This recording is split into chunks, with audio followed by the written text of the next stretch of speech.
There used to be a time when the Circuit of Ireland meant just that, a race down the east coast, back up the west, starting and finishing in Belfast. But then came Group B cars, followed by revised safety regulations from the sport's governing body. And now it's more of a sprint from Belfast to Waterford in the south before finishing in Dublin. But it's a sprint down narrow, twisty stages, rutted and in poor condition after a tough winter.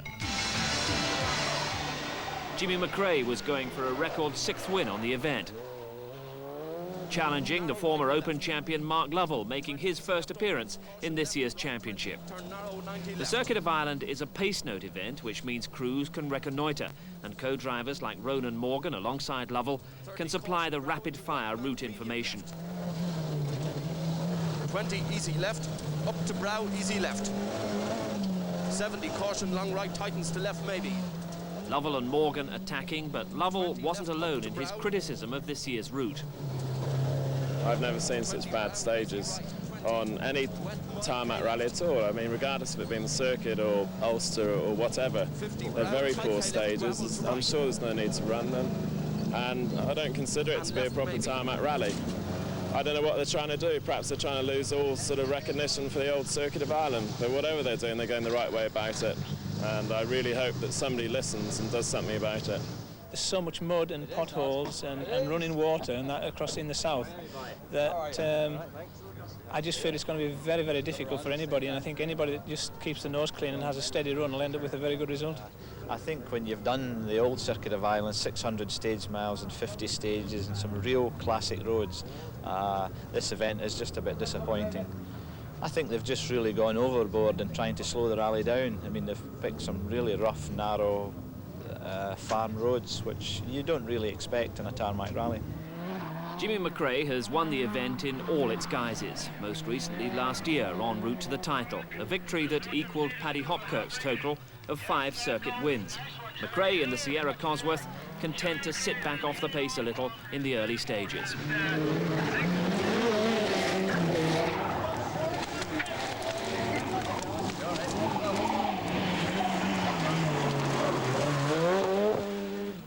David Llewellin won here 2 years ago. Now he's in the big Audi 200, and that's likely to prove a real handful in the tight stages to come.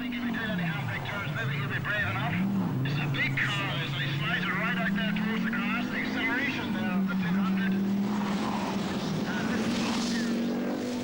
Llewellin, with Phil Short in the co-driver's seat, takes 3rd place early on.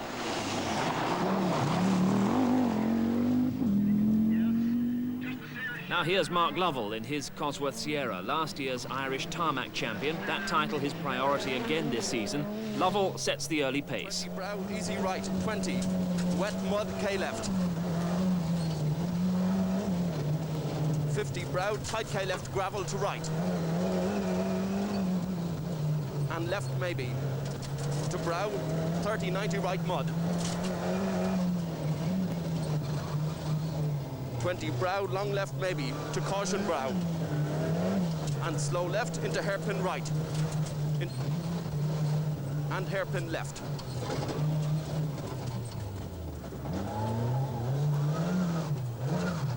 To medium right and Brow.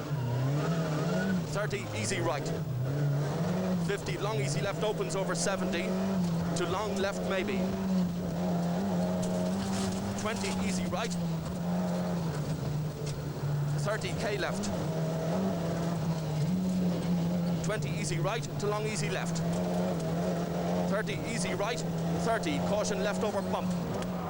So after the first 2 stages, it's Lovell ahead with the Sierra Cosworths prominent right through the top 5, apart from Llewellin, who's forced his way into 3rd. Other challengers, Callie Grundle had the new Peugeot 309 GTI and pronounced himself happy, apart from the need for stiffer suspension.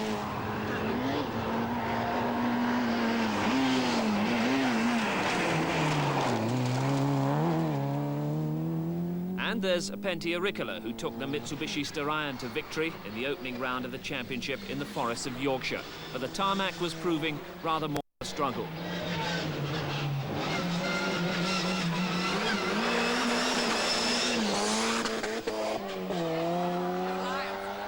Pentti lost about 30 seconds with a spin on the second stage, and further time was being lost with a misfire. Malcolm Wilson once again led the GM Dealer Sport Challenge in his Astra GTE and looked in good form as he powered into the top 6. Wilson, of course, drove for British Leyland. Wants to rule it over to make it the next 6 hours.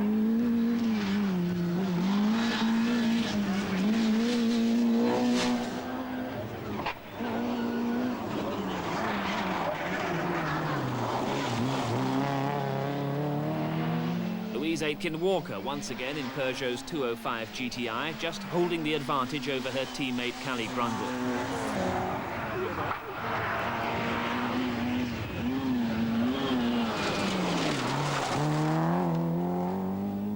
And always a contender, at least for class honours, Skoda. Just over 100 horsepower and competing in the up to 1300cc class. John Haugland leading the way here.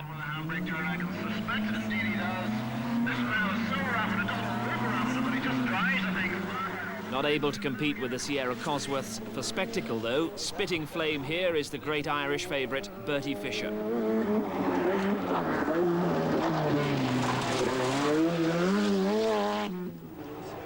The garish colours of Phil Collins, but here's a man going flat out and rewarded early on with second place. Stage 4 near Banbridge, and the rally leader Mark Lovell sets about extending his lead, no doubt boosted by the news that 5th place man David Llewellin is out of the rally, the Audi blowing a piston. Lovell's car handling badly. The car needed extensive attention before the event with the replacement engine and new wiring, but Lovell, who won the Ulster Rally last season, getting the best out of it.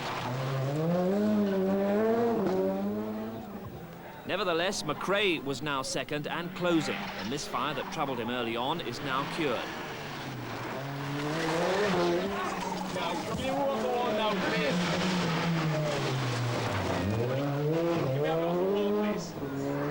Third place, Phil Collins in what's unkindly called the paraffin delivery van.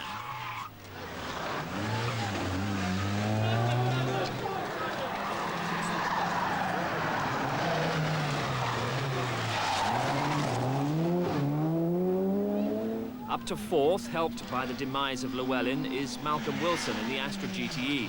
Wilson alongside Jimmy McRae's championship-winning co-driver Ian Grindrod.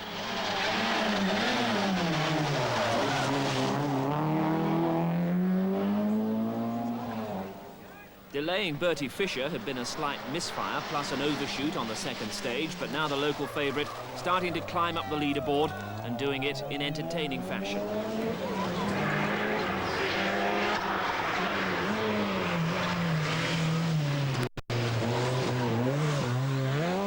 Pentti Airikkala, disappointingly off the pace in the early stages, also working hard to repair the situation. We join Pentti and co-driver Ronan McNamee on stage 5. And coming up, an example of how much a driver depends on a co-driver. A pace note call has been misheard. They're going about 50 miles an hour too fast. Important points of interest to watch out for here. The panic-stricken hands, as the mistake is realised. Oh, and the farm gate as well.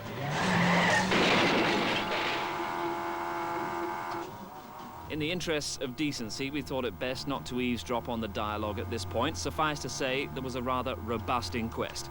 For a while, they relied on gesticulations, but by the end of the stage, the sense of humour had returned. As you know, in London, these gate crash parties are very fashionable, so we decided to have a middle of a special state gate crash party and went through this gate.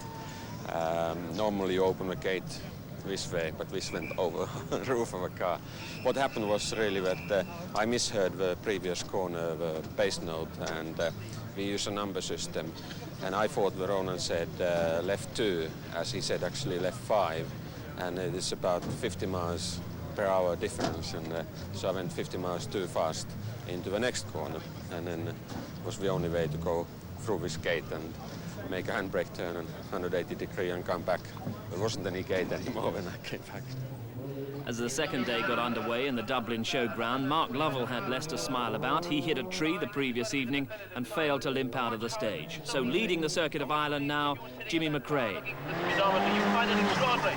But here we go, Phil Collins. The showground has now become a traditional opener for the spectators. Little impact on the main event. That was to come later on the lanes of Southern Ireland en route to Waterford.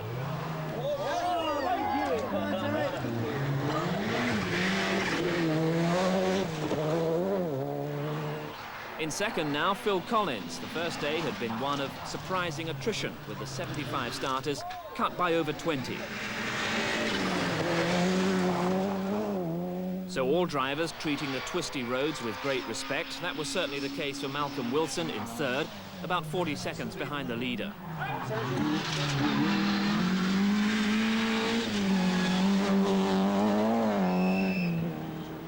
Glimpsed through the trees, Bertie Fisher. He couldn't afford to back off too much, but when you get things wrong on these narrow lanes, it's difficult to recover. So Fisher here, a minor spin in which he clouted a bank. He's forced to reverse out of the stage, losing valuable seconds in his climb back up through the field that's seen him go from 10th to 4th. Fisher's other problems have included suspension trouble and a broken anti-roll bar.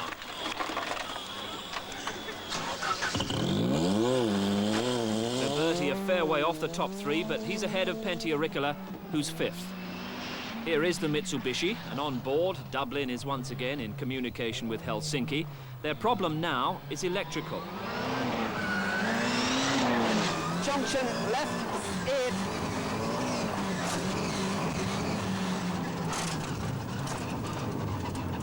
Left 8. Stopped again. Oh, you stay there.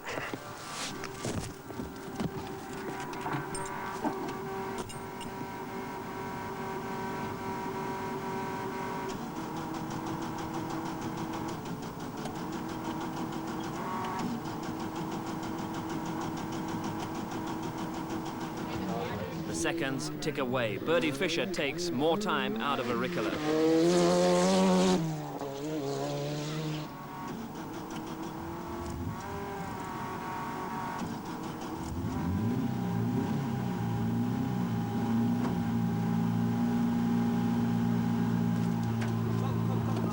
Don't mind me, it's near the end of the stage. Go. Go.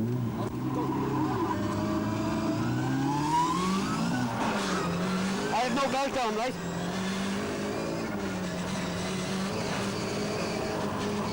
Left 8, I think.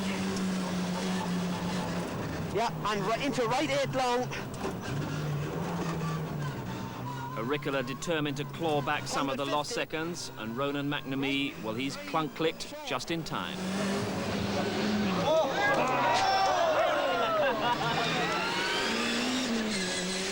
It's a problem that was to drop Pentti way down the leaderboard, way behind Dave Metcalfe, in fact, who's now a comfortable 5th in the Astra GTE. Cally Grundle 6th in the Peugeot, but much rearranged after going off the road.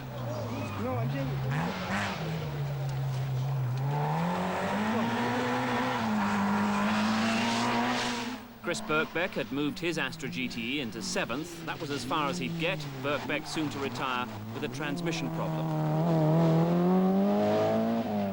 McRae, though, was now looking like a man in charge of the event, and the car performing perfectly on arrival at Waterford, needing no more than routine servicing.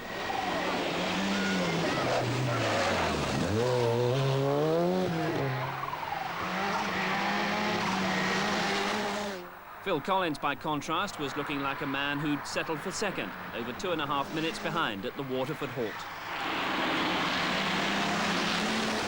A minute further back, Malcolm Wilson.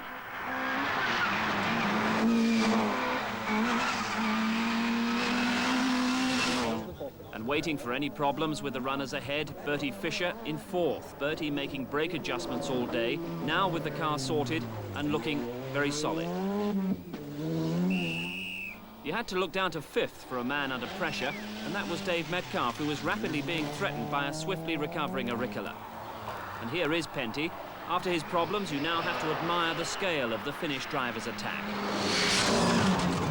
And left 4, brake into junction left 7. Left 7. Into right 7, into left 7 minus. And right 3 into right 7. Suddenly jump left 6. into left 2, suddenly crest 1, and right 4 opens over crest, left 2, 100, right 4 minus. Airikkala swiftly overhauled Cally Grundle to take 6th place by Waterford. Grundle hung on to 7th. Looking further down to 10th, Graham Middleton making up the time in the Toyota after making a wrong tyre choice early on. Louise Aitken-Walker, having lost around 6 minutes since her earlier excursion, is also recovering to 12th by Waterford. McRae, Collins, Wilson then the first 3, followed by Fisher and Metcalfe, as on day 3 the field turned back to the finish in Dublin.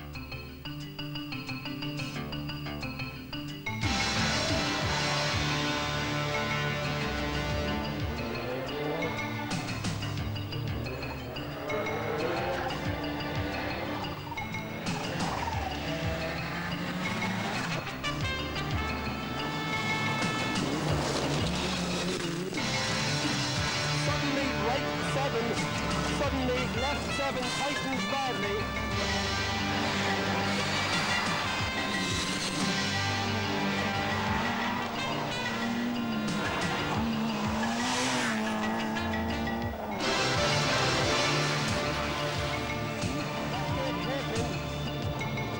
Into right 6, into left 7, left 7, into right 6, 50.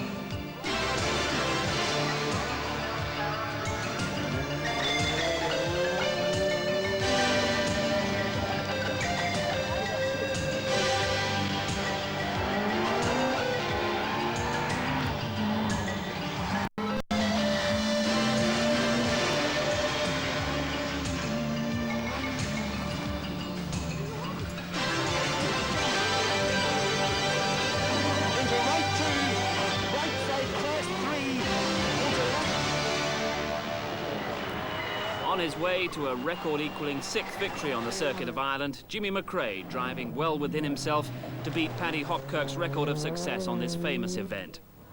In 2nd place, also in a Ford Sierra Cosworth, Phil Collins fighting a small brake problem, but still heading for one of his best championship finishes. But behind him, disappointment for Ireland as Bertie Fisher went off the road on the final morning. Out of the event, 3rd place goes to Malcolm Wilson in the Astra GTE. Similar car behind him, that driven by Dave Metcalfe. But Metcalfe had taken 4th only by a single second after a stirring drive from 5th place Pentti Airikkala. The electrical problem now cured, Pentti finishes his eventful rally with a brave challenge on the final morning.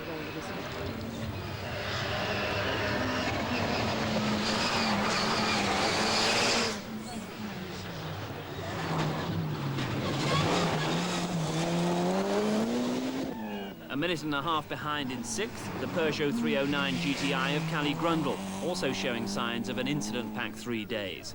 Good finish from Andrew Wood, taking 7th in a standard-engined Golf GTI.